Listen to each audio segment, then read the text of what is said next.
Have you ever been really, really hungry?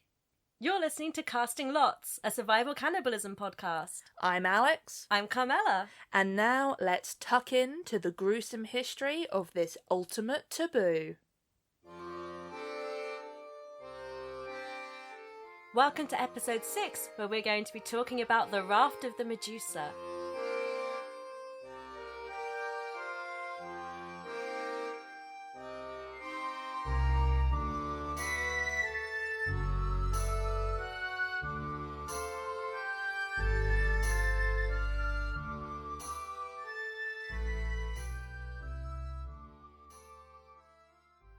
Alex, would you like to hear about the Raft of the Medusa? I didn't do French. So, as you might have guessed, this is a French one. Just to begin with, most of the information here is taken from a primary source that I read in French. Now, my French is decent, but I realised very quickly that I didn't necessarily know all the nautical terms. So, if there are any errors, I take full responsibility. That's my bad. I can do about the fact that mer, the sea? The mer is the sea. That's correct. That's what I can do. So, the Raft of the Medusa. The reason I knew about this was because of the big painting in the Louvre, which I assume is what you knew as well. I knew it was a big painting and I knew there was cannibalism. Yeah. As it turns out, the cannibalism is just the conclusion to a wild story. Wild ride. Yeah, so we're in for a treat with this one. The background. Following on from the post-Napoleonic War treaties between England and France over the division of the African west coast, the French Minister of the Marine sends a 4-ship convoy to Saint Louis in Senegal to re-establish their colony there. Napoleonic warfare, there's a lot of territory changing hands, so it's settled down now. The French have got Senegal back and they want to go back and reclaim it. One of the ships in this convoy is our very own Medusa, or the Medusa in English. I'll call it the Medusa. I won't do things in an obnoxious French accent too often. Too often? Too often. I will do that, but... So, she's a 44-gun frigate. It just sounds rude, doesn't it? Frigate. She's captained by a fellow called Chaumouret. With a name like that, I assume he's French? I think they're all French. So, she's big. She's carrying 400 crew and passengers. I mean, they're going to re-establish a colony. I guess they need a lot of people. Yeah. But some of them are probably women as well. There are women on board. Oh my gosh. Yeah. Well, that's the problem, isn't it? Oh, yeah. Unlucky. Definitely. I think the actual problem may be Chaumouret. He's an interesting choice, to say the least. The Minister of the Marine has made the selection based not so much on skill and experience as on political convenience. That has never happened before in the history of politics, admiralty, officials, Brexit. No, not once. This is the first time. Basically, the Minister of the Marine wants to exclude officers who served under Napoleon to show that he's on board with the new regime, which are, of course, Bourbons. Chaumouret is an aristocrat. He's recently returned from exile, and he's been exiled because of his pro-Bourbon sympathies. So he's on the right team, as it happens. Does he have any real experience with driving a ship? He has served on French ships before. The last time was 20 years ago. Ah, technology changes, you see. The sea's a fickle mistress. The ensuing disaster, spoilers, is largely blamed on his reckless command by our narrators, Savigny and Corillard. I'm not even going to try and pronounce their name. That might not be how they're pronounced. That's my guess. So these guys are 2 survivors of the ultimate disaster. And either that or they're zombies. Or ghosts. Well, if they need to write it down, they need to be able to hold pens. They could possess someone. They could possess someone, that is true. They largely seem to blame it on the captain in their account. The party leaves France in June 1816. The party is in the party of ships rather than... Woo! I'm going to Senegal! Party ship. Party boat. Well, Chaumouret is on the party boat because he just wants to speed along. He leaves behind 2 of his accompanying ships because they can't keep the pace. And if necessary, he intends to sail the Medusa solo to Senegal, which is very much against his orders. Yeah, they don't want you to do that. You stay together for a reason. He feels the need for speed. Now we're down to 2 ships. We've got the Medusa and her companion, the Echo, which is quite a poetic, like her shadow coming behind her. Quite nice. I mean, there's all of these names seem very ancient Greek mythology. Obviously, Echo is... You have Medusa. I love me a Gorgon, so, very excited to see how this comes in. We got the Argus. The other one is called the Loire, Loire, which I don't think is a ancient Greek thing. No, we got 3 Greeks and just a random French supply ship coming with them. I'm not sure where I was going with the ancient Greek thing, but it's quite nice to note. The Medusa and the Echo safely reach Madeira, where they stop for supplies. There's a nice long chapter-length how beautiful Madeira is and all the fun they had there. So I'm Party ship! Party ship! I assume that they are sampling the local Madeira wine because they have a lot of wine on board, as we will find out later. Then they continue on. They don't actually wait up for the other 2 to catch up. They must be very far ahead. They seem to stay a while in Madeira. And as they continue round the coast of Africa, the Medusa is sailing quite close to the coast. There are known perils in the area. You've got sandbars and reefs. But Those sea monsters that jump out from the map and eat ships. yeah, those ones. They're sailing close to the coast because it's faster somehow, apparently. I'm trying to imagine the geography of it. But anyway. The noise helps. So That's actually what the captain's doing, standing at the helm, just going... Strawberry! Saying his own name. On the night of the 1st of July, the captain is informed that Cap Blanc has been sighted. However, what's been sighted is actually a bank of clouds, meaning that they're now very much mistaken about the ship's position. What a good sailor. In his defence, it's not the captain who's sighted it. Someone else has told him that bank of clouds is Cap Blanc. And he's just like, yup, that looks like Cap Blanc. That doesn't at all look like a child's drawing of a thunderstorm. Let's keep going. It sounds like some crew members realise the error and try to warn the captain, but he and his navigator Richefort make what they think are corrections to the route based on the clouds being Cap Blanc and change their course. So they think they're further along than they are. Do the clouds not move? Or rain? It's a good question. Or change? I mean, this is night. I feel like you can only really justify... Yeah, that it's at night. night? It's quite late at night. Okay, I'm assuming what happens next is going to happen quite soon. Yeah. Okay, that's slightly more justifiable. But also, clouds. The Echo realises the error and tries to warn them. They ignore her, so she gives up and sails further out to sea to safety because she knows there are sandbanks in the area and such, and it's like, well, if you won't listen, I'm getting out. Actually, it sounds like she sails quite far away and actually disappears over the horizon and is no longer in sight of them, which I think is a bit harsh of the crew of the Echo. She's just behind the clouds.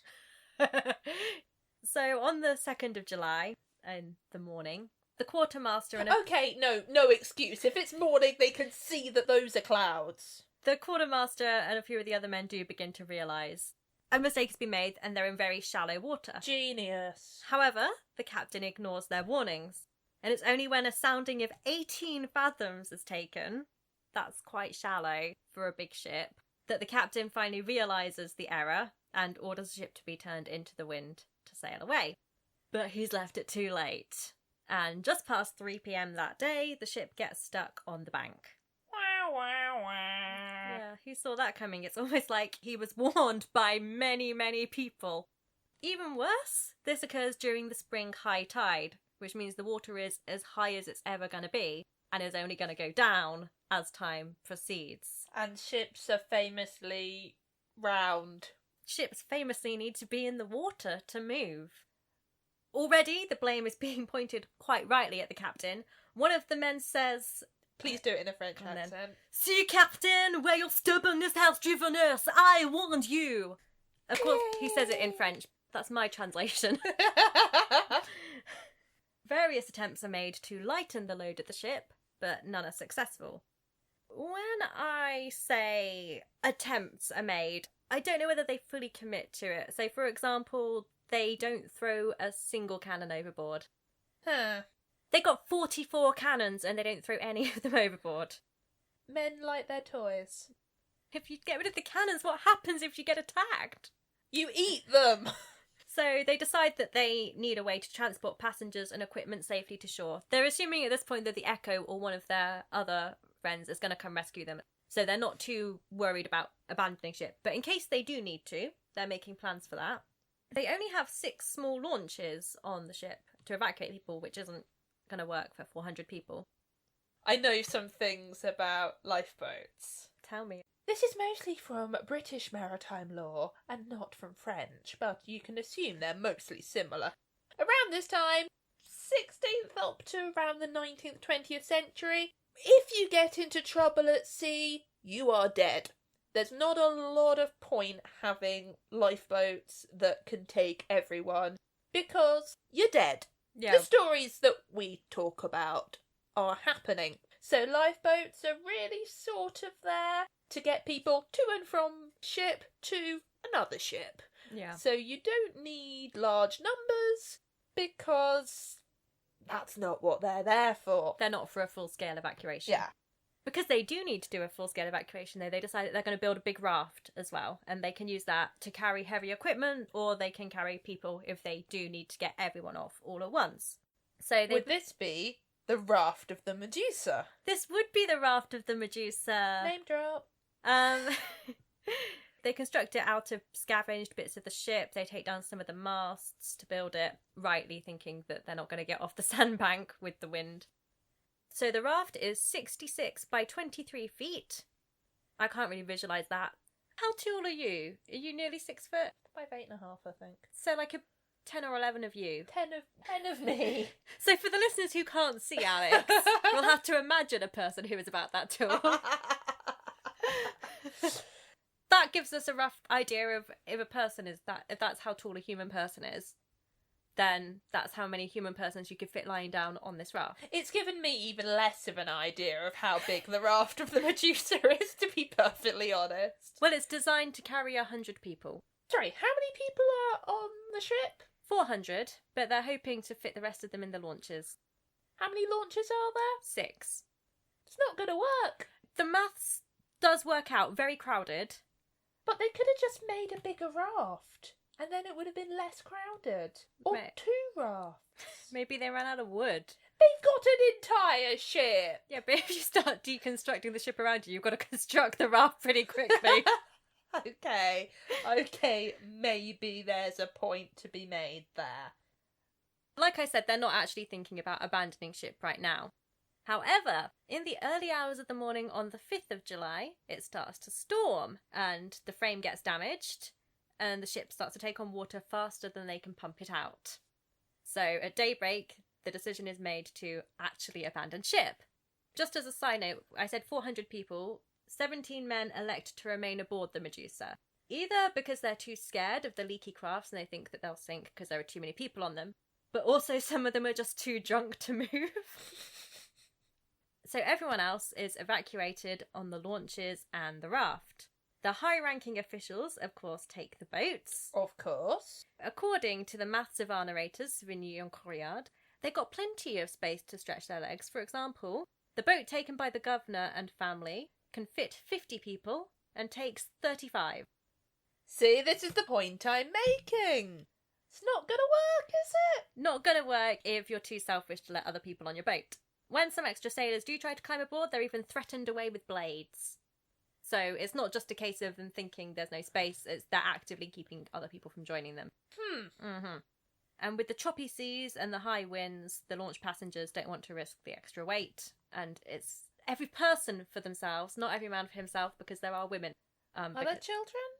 Ooh, they're families, so there might be children. It doesn't say specifically. Overall, 233 people do escape in the boats. But that leaves 152 to the raft. Yeah, that's not 400. It's over capacity. It's very over capacity. And underwater. Mostly, it's lower-ranked sailors and soldiers. There is one woman on the raft. Fun fact. Amazingly, despite all the panic and there are several people fall into the water as they try to evacuate, there are no serious injuries. So everyone makes it onto the launches safely. Okay. So that's doing it all right so far. The raft has no sails or means of steerage, so it's relying on tow lines to the launches, and the launches are going to tow it back to land. Sure they are. Sure they are. It is supposed to have maps and navigational equipment on board. Later, it will be discovered that although these were promised, they're missing, but for now, they think that they have them. Do they not have a single officer? You would think they'd have put an officer on the raft to lead it. They do have some officers, Okay. and they do have an elected commanding officer of the Okay. raft.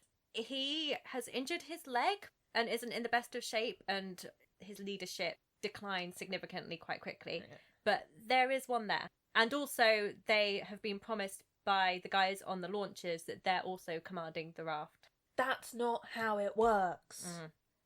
In fact, they do ask that. They call out to them, "Oh, who is in command?" and get told, "Oh, I am, even though I'm on a launch. But it's cool. I'll come over if there's any problems, and I'll come and help you," is what they're told.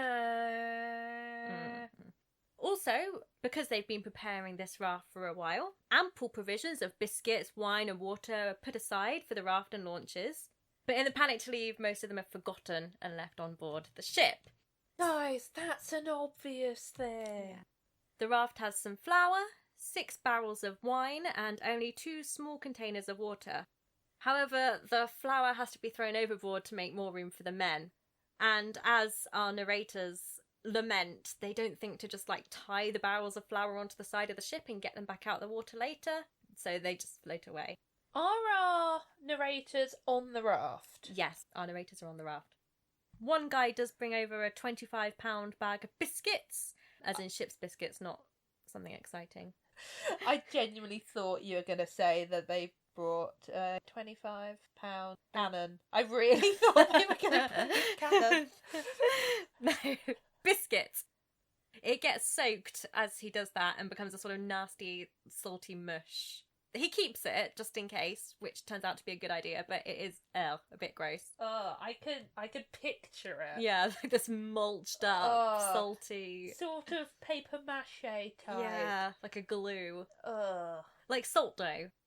The passengers on the raft persist in trying to get aboard the launches. Some of them even try to draw them closer with the tow lines, which obviously upsets the people on the launches. They fire some warning shots, and when that doesn't work, the launchers they just cut the tow lines. They're like, "Nope, that's it, raft, you're out. Goodbye." Oh, so that lasted long, that we're gonna help. Yeah, they don't get very far at all, actually. They get far enough away from the ship that they can no longer just go back to the ship, but they're not near the coast. So this improves the speed of the launches remarkably, and they speed off. Who'd have thought? Who'd have thought? They ignore the pleas to God from the raft, and the raft is left drifting in the open sea with no means of moving itself or navigating or anything. Cool. But first, the people on the raft hope that perhaps the launches abandon them because they spotted a sail in the distance and are speeding off to go and get help. Oh, that's optimistic. Yeah, wishful thinking. It soon becomes clear to the survivors that they've been sacrificed for the greater good. Oh, that's tough. So now they have a quick search of the raft and find that the promised navigational equipment is missing. I mean, they should have done that first. They should have. Luckily, one of the hands has a tiny compass that's no bigger than a coin. Aww. They know which way north is. But they can't get there. They can't get there. They share out the mushed up salty biscuit. It's only enough for one meal each. It's not something they can ration. That's it. It's gone now. And they all have a ration of wine. Well, at least they've got wine. According to the narrators, the survivors are also nourished by their desire for vengeance. Okay, I like that. Which is quite a good turn of phrase. They construct a makeshift sail. They didn't think to bring rope, so they don't have proper rigging for it. It's quite pathetic. It doesn't do much at all. It's sort of just on the back of the raft. They have some powder and shot, so they fire signals into the air, hoping to get attention, but that doesn't work. So all they can really do now is pray and hope their companions will return. Wouldn't that be nice? It's a very stormy night. They're all completely terrified. And in the morning they find about 20 men have been lost to the waves. Our narrators estimate that it might actually have been more than that who were lost, because they take the count based on how many rations of wine are taken at breakfast. And they think that perhaps some people might have taken some extra rations and pretended to be multiple people. Going round again with a moustache and a hat on. Well, you have got like 130 now on board, so I guess it's hard to keep track of everyone. Yeah, no, fair enough. Yeah. Throughout the day, a few other men just jump overboard, preferring that to the long death that they see in their future. And already some survivors are beginning to hallucinate land and ships. That's quick. It's probably because they're really drunk. Yeah, I was just about to be like, oh yeah. Some do choose to just drink all of their rations at once and just be completely drunk. As they are all drunk and hallucinating, the raft becomes more and more disordered. People are shoving to get to the middle, people get crushed to death, fall off, the vessel tilts back and forth in the waves. It's a complete horror show. And that means that skirmishes begin to break out. We get, I think, 2 chapters of just this long, very impressive, fantastic battle scenes with tactical manoeuvres and these heroic acts. And they're on a tiny raft. I think that there's some embellishment here because I can't believe everything that happens. But they're also really drunk. They are. Have you seen a fight taking place outside a nightclub? I think it's something like that. The reason it starts is because a faction decides that they should just destroy the raft. So one man tries to hack it apart with an axe, and, someone tries to stop him. That's when the bloodshed begins.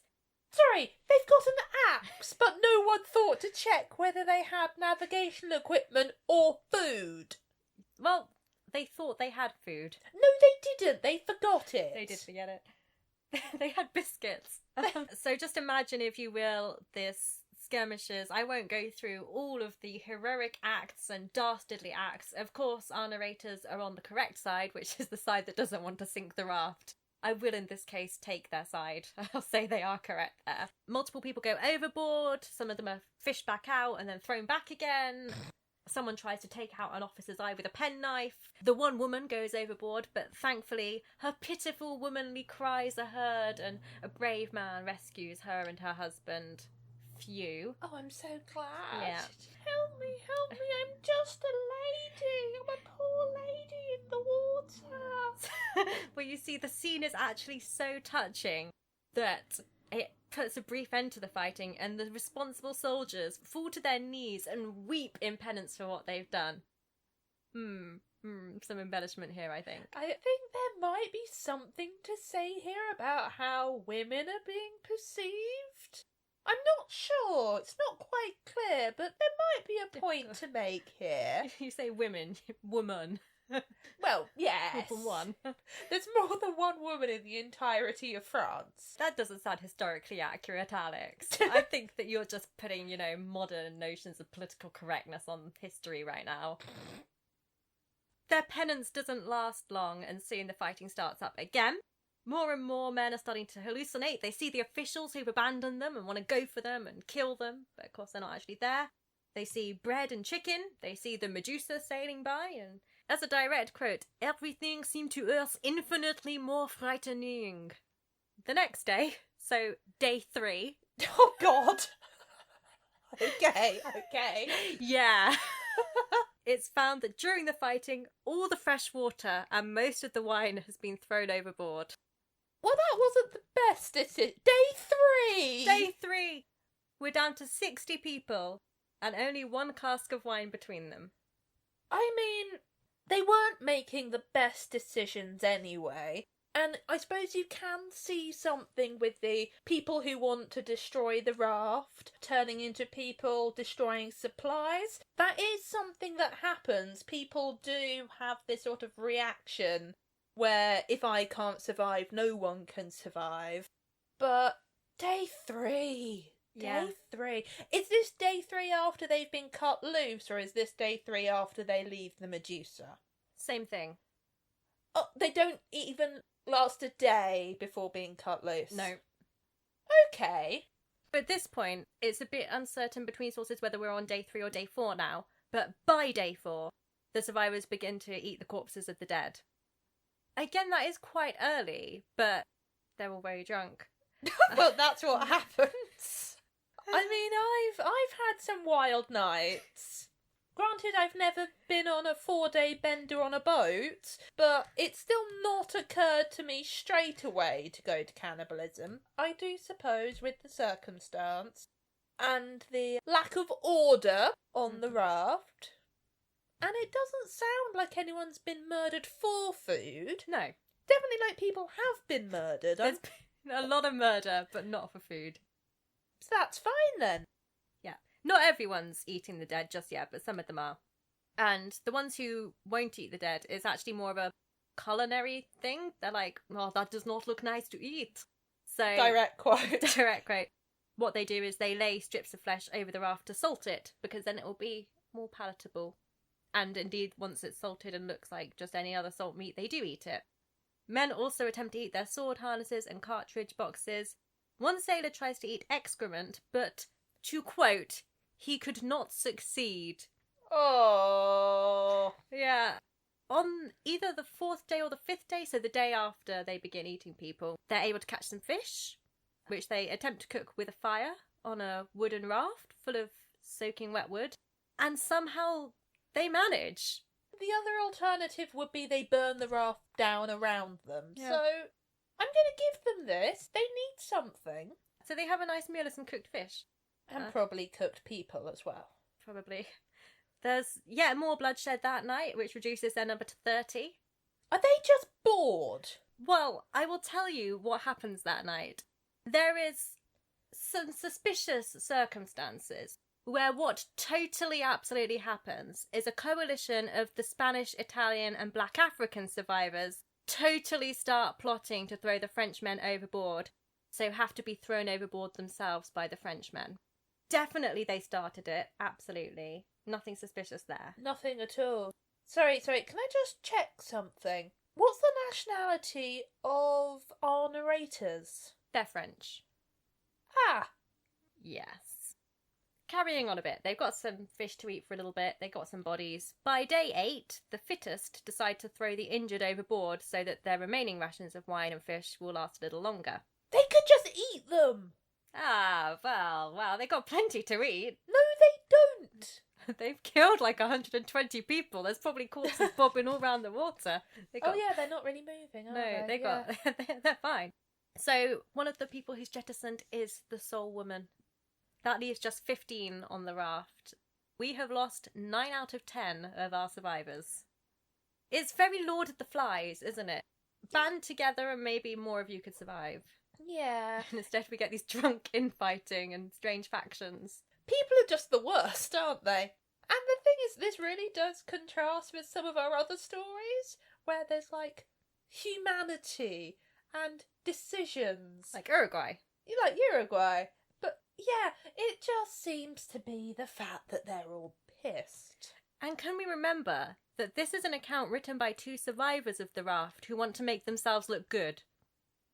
Ooh, yeah. And this is the best they can come up with. I mean, how much worse might it actually have been? Oh, I don't want to think about that. On the 9th day, they spot a single white butterfly.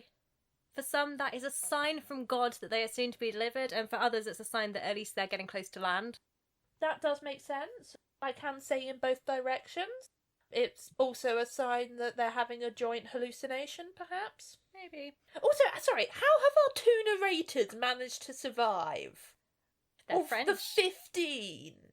I sort of had this, they're just our objective narrators. No, they're there. They're doing this as well. Yeah. In a very positive light.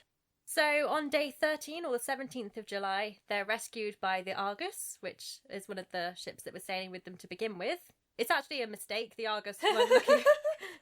The Argus weren't looking for them. They just stumble across them and go, it's you guys, huh? That wasn't French. It is you guys, huh?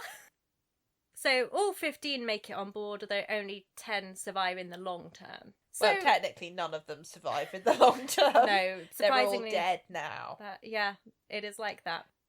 Just a little word on what happens to our narrators afterwards. So Savigny submits a report to the French authorities, a briefer version of what I've just recounted.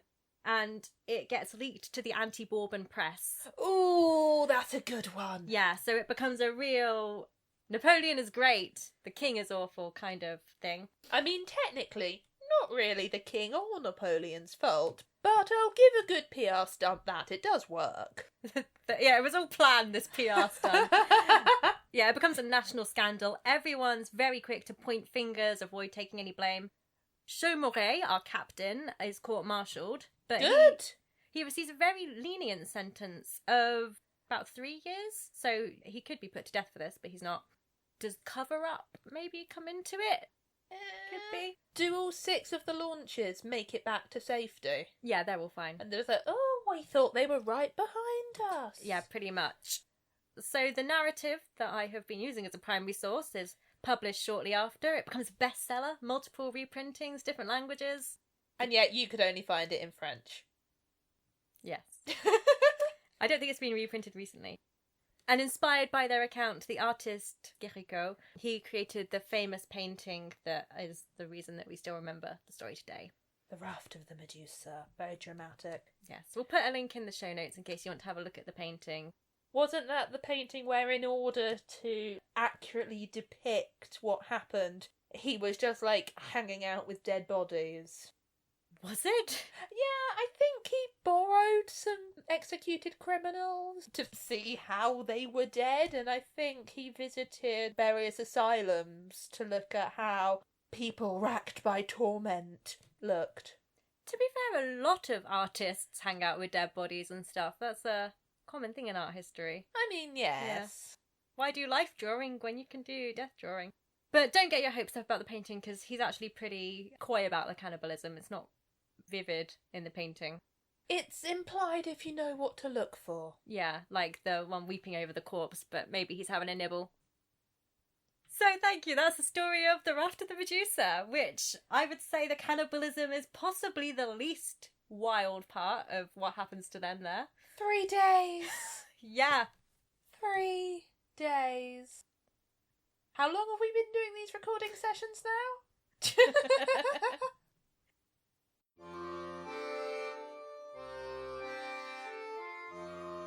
Thank you for listening to our episode on the Medusa. Now that was quite a story. I think I might need a drink.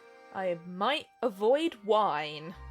Join us next time for the story of the whale ship Essex, when Alex finally gets to talk about her favourite whaling disaster.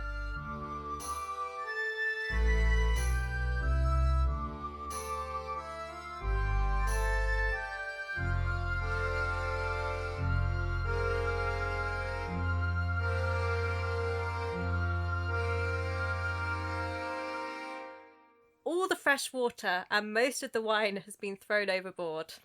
There's a little giggle in your voice, but we can work with it. I think that's allowed. Casting Lots Podcast can be found on Twitter, Instagram and Tumblr as @CastingLotsPod and on Facebook as Casting Lots Podcast. If you enjoyed this episode and want to hear more, don't forget to subscribe to us on iTunes, Google Podcasts, or wherever you get your podcasts. And please rate, review and share to bring more people to the table. Casting Lots, a survival cannibalism podcast, is researched, written and recorded by Alex and Carmella, with post-production and editing also by Carmella and Alex. Art and logo design by Riley, @TallestFriend on Twitter and Instagram, with audio and music by Daniel Wackett. Daniel Wackett on SoundCloud and @DSWack on Twitter. Casting Lots is part of the Morbid Audio Podcast Network. Search #MorbidAudio on Twitter, and the network's music is provided by Michaela Moody, Michaela Moody 1 on Bandcamp. Morbid Audio Podcast Network.